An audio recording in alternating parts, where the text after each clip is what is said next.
They say every war leaves behind ghosts. Not the kind that drift through halls in white sheets, but the kind that seep into the earth, clinging to trenches, tunnels, and bunkers. Places that absorbed too much blood, too much fear, and far too much silence after the screaming stopped. The one in California was such a place. I first heard about it from an old veteran slumped over a bar counter, his hands trembling as he nursed his drink.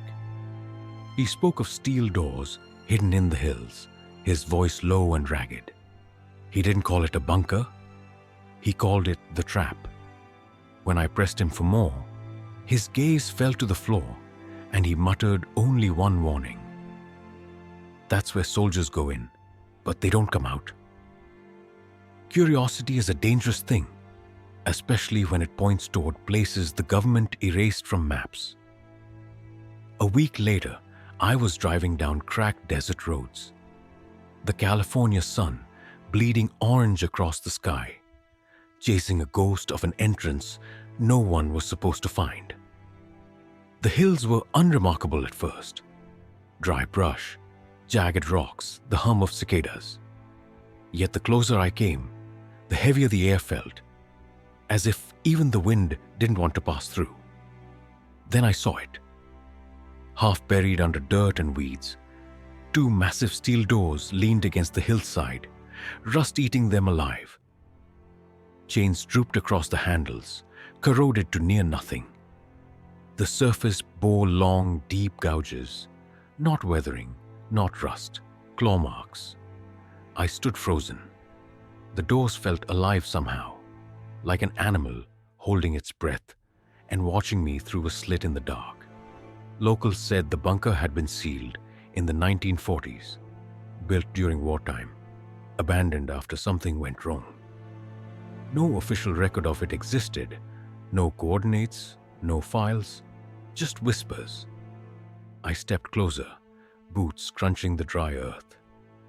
My flashlight caught strange dark streaks across the metal, stains sunk so deep they seemed a part of the steel. Old blood maybe, or maybe something else entirely. Then came the sound. At first it was faint, like the wind rattling the chains, but it wasn't the wind.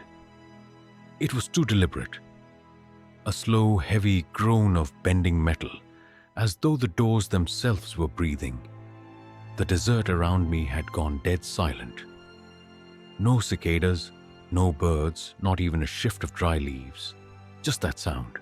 I tried to tell myself it was nothing. Old doors settle, metal expands in the heat. But then I heard something no desert wind could ever make. Footsteps. Slow, heavy footsteps crunching gravel from somewhere inside. My heart pounded. I scanned the empty hills. Nothing. Yet the steps grew louder, closer, like someone pacing just behind the steel. And then the whispers began. At first only murmurs, a low tide of sound, like a crowd speaking under its breath. I edged closer, pressing my ear to the cold metal. Through it, broken and distorted, came the shapes of voices, orders, commands, military tones flickering like a radio cutting in and out. I staggered back. This wasn't possible. The bunker was sealed. No one had been inside for decades. But the voices didn't stop. Some sounded urgent, others terrified. One rose above the rest, muffled but sharp enough to pierce the steel. They're coming. Lock the doors. Then silence. A silence so deep it crawled into my bones. For a long moment I couldn't move. My flashlight trembled across the doors, catching something scratched into the rust, words etched by trembling hands. Don't open. They're still here. Not men anymore. The warnings layered over one another like overlapping scars. Dozens of soldiers trying to leave messages before they vanished. I stumbled backward, the air thick and suffocating. Every instinct screamed at me to run, but something about the doors drew me closer, magnetic and inevitable, like the veteran's voice echoing in my head. The last thing I remember before darkness crept across the hills was the soft creak of chains shifting on their own, and the sound of boots marching in perfect rhythm from deep within the earth. The desert night fell like a shroud, a darkness so heavy even the stars seemed hesitant to pierce it.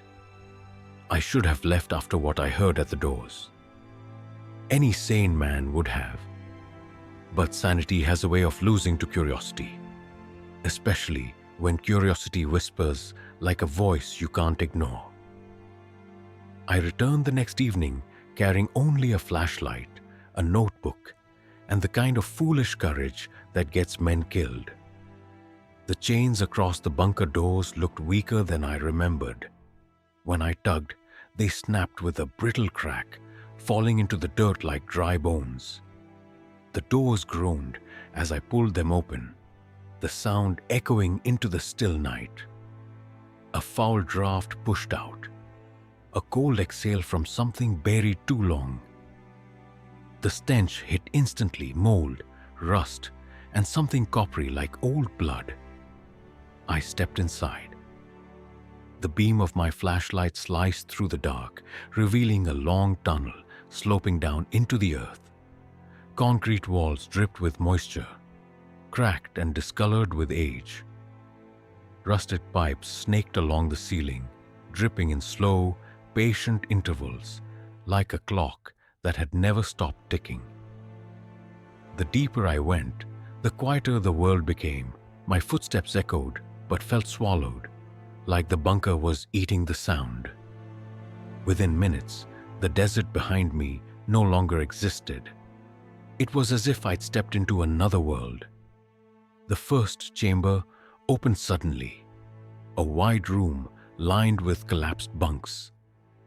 Metal bed frames were bent and twisted, as if someone had tried to tear them apart with bare hands. Blankets lay in heaps of dust, decayed beyond recognition. Helmets and boots were scattered across the floor, untouched for decades. I picked up a helmet. Inside, faint scratches formed a single plea. Save us? My breath caught. Whoever carved it had pressed hard enough to bite into steel. That's when the whispers began. At first, they were so faint I thought they were my imagination, just the wind shifting through unseen cracks. But these had cadence, words. I froze, flashlight trembling across the room. The whispers slid from the far end of the chamber, seeping through cracks in the walls. Dozens of voices, overlapping, broken. Some murmured low like prayers. Others were sharp, panicked, spitting commands distorted by distance. Move out. Cover the door. Hold the line. The temperature dropped, my breath fogged before my face. Every hair on my body stood on end. I forced myself deeper into the chamber, scanning with the light. The whispers grew clearer, pressing against my skull, no longer just heard but felt. They didn't come from one place. They came from everywhere.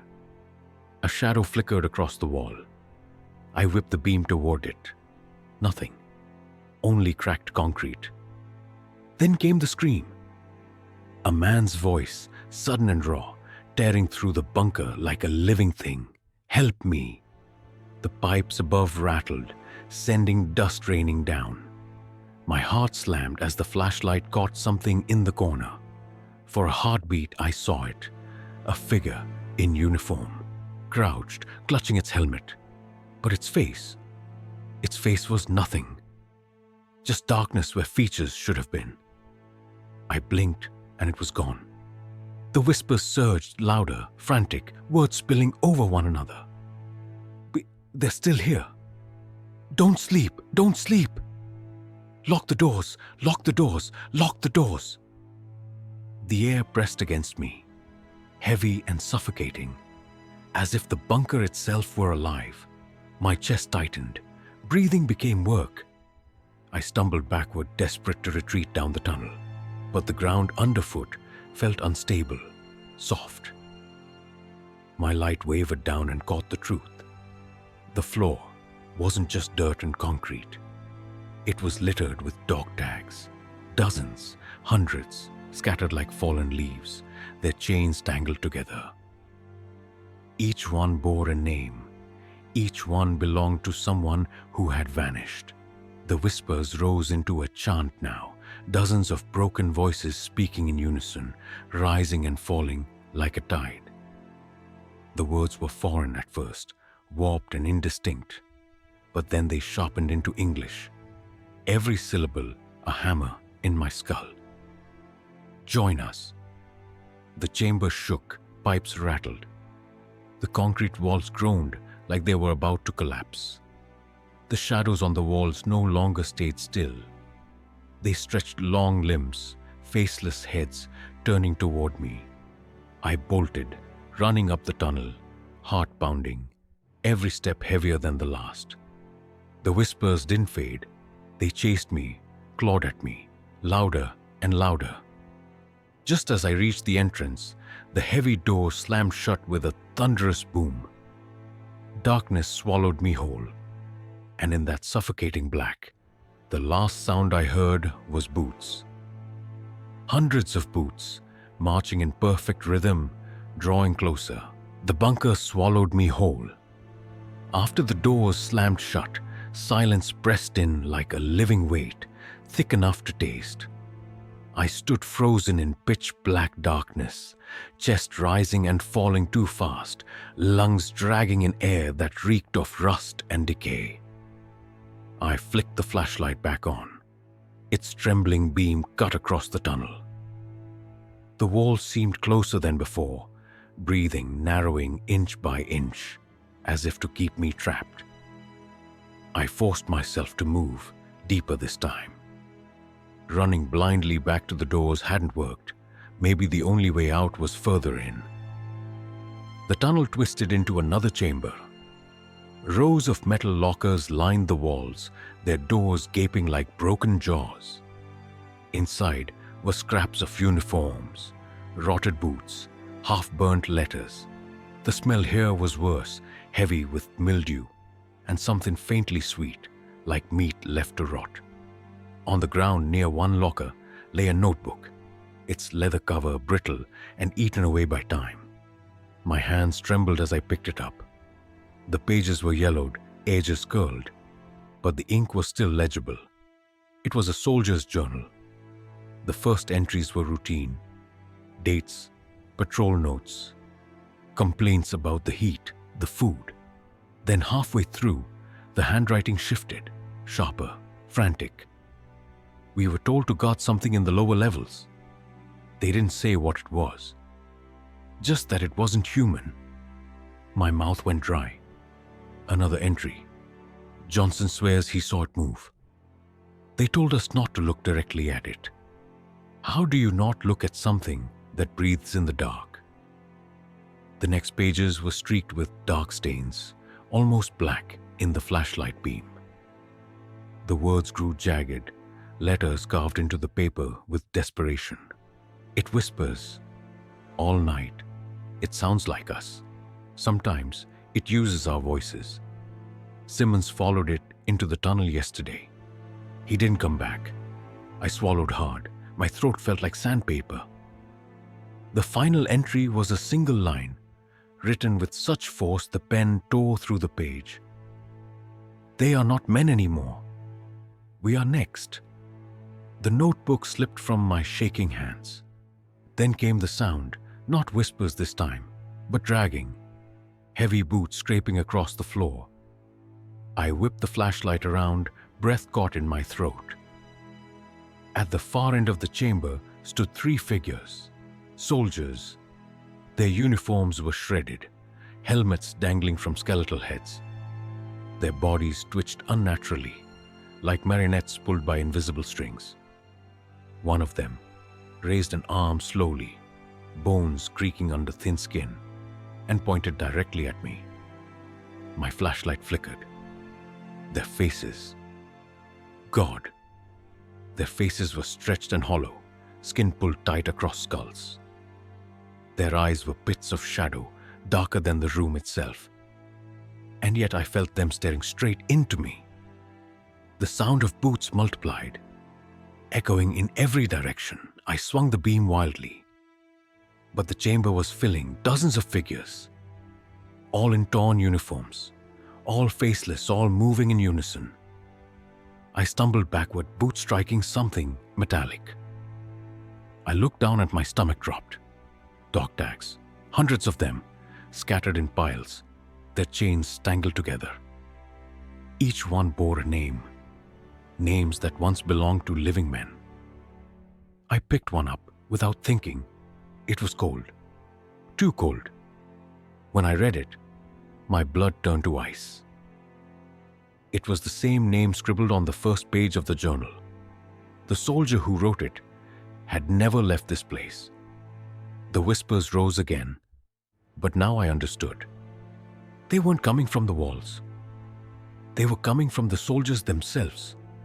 Their jaws opened, impossibly wide, voices overlapping in a chorus of agony. "We are still here. Join us, Duis. Never leave." I backed toward the tunnel, heart hammering, every instinct screaming to run. But the air thickened, pressing me down. The shadows stretched longer, snaking across the floor like hands. One soldier lurched closer, boots dragging. Its mouth opened wider, wider than bones should allow. From the hollow pit of its throat came a voice, not its own, but the exact voice of the veteran who had warned me in the bar. "That's where the soldiers go in, but they don't come out." My flashlight sputtered, plunging the chamber into darkness. And in that black, dozens of hands brushed against me. Cold, wet, pulling. The soldiers hadn't vanished. They were still here. The whispers wouldn't stop. They clung to me like a second skin, crawling into my ears even when I pressed my palms tight against them. Every step I took deeper into the bunker felt guided by voices that weren't mine. I don't remember deciding to keep moving. It was as if the bunker itself was pulling me downward into its gut. The air grew colder, thicker. My flashlight beam fought against the dark. But the dark here wasn't just absence of light. It was something solid, something alive that pushed back. The stairs appeared without warning, roughly carved into the concrete. They spiraled down and down, each step slick with moisture. The walls were covered in scratches, some deep gouged trenches from knives or nails. Others blackened symbols burned into the stone. Shapes I didn't recognize. At the base of the stairs, the tunnel widened into a cavernous chamber. The ceiling arched high above, lost in shadow. And in the center stood a cage. It wasn't ordinary steel. The bars were thick, twisted, bent in places as though something inside had pressed against them with impossible force. Chains wrapped around the structure again and again, each layer a failed attempt to hold it back. And inside the cage, nothing, just darkness. But even from where I stood, I knew it wasn't empty. The dark inside wasn't the same as the dark around me. It shifted, it breathed. My chest tightened. Every instinct screamed at me to turn back, but my legs carried me closer. The air near the cage was freezing, stabbing my skin like needles. My breath came out in thick clouds, curling toward the bars as if drawn inside. The whispers swelled, louder, more frantic, dozens of voices overlapping until they became a roar. Don't look. Don't look. It sees you. It sees you." I raised my flashlight, hand trembling, and pointed it toward the bars.